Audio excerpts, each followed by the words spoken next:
words of encouragement could you give to our listeners today? I take encouragement in, the two areas that we talked about before, church history and the global church.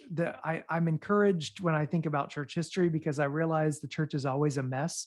So like the idea that truer words have not been spoken. I mean, everyone joked about the pandemic and that word unprecedented. With the church, it's like, there's really hardly anything that's really unprecedented. Right. There's nothing new under the sun, right? No. I mean, come on. The church needs reformation. Oh, really? That's a new one. You know what I mean? So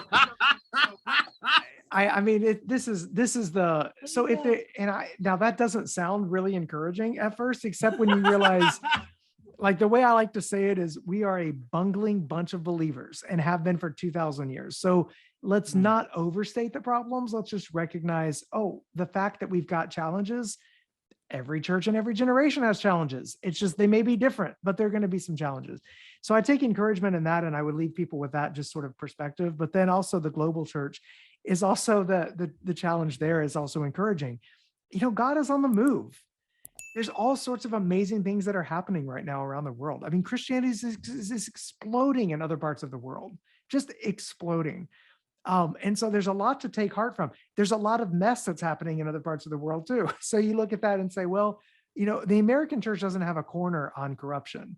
There's all sorts of problems that are happening all over the place. And at the same time as that explosive growth, it was the best of times and the worst of times, Charles Dickens says. And I kind of look at the American church and say, even today, it's the same. The way we'll tie this up by going back to Chesterton.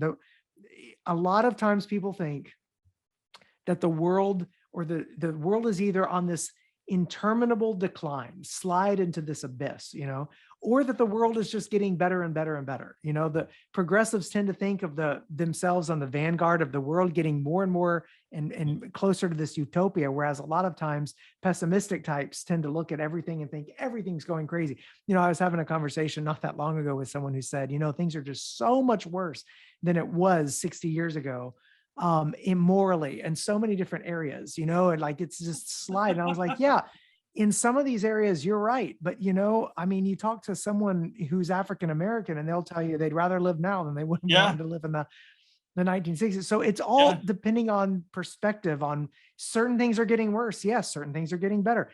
That's the way it is. And what Chesterton always says is, the world is not getting better or getting worse. There's one thing the world does. It wobbles.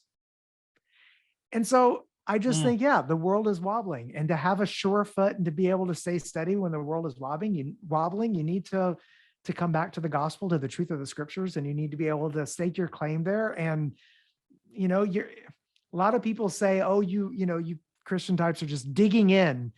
I'm like, we're not digging in. We're just standing, and we can stand with confidence and we can stand with cheerfulness. You don't have to be mad about it, because there's a sense in which we know truth that stands the test of time, and we're confident that God's purposes for the world are going to be complete.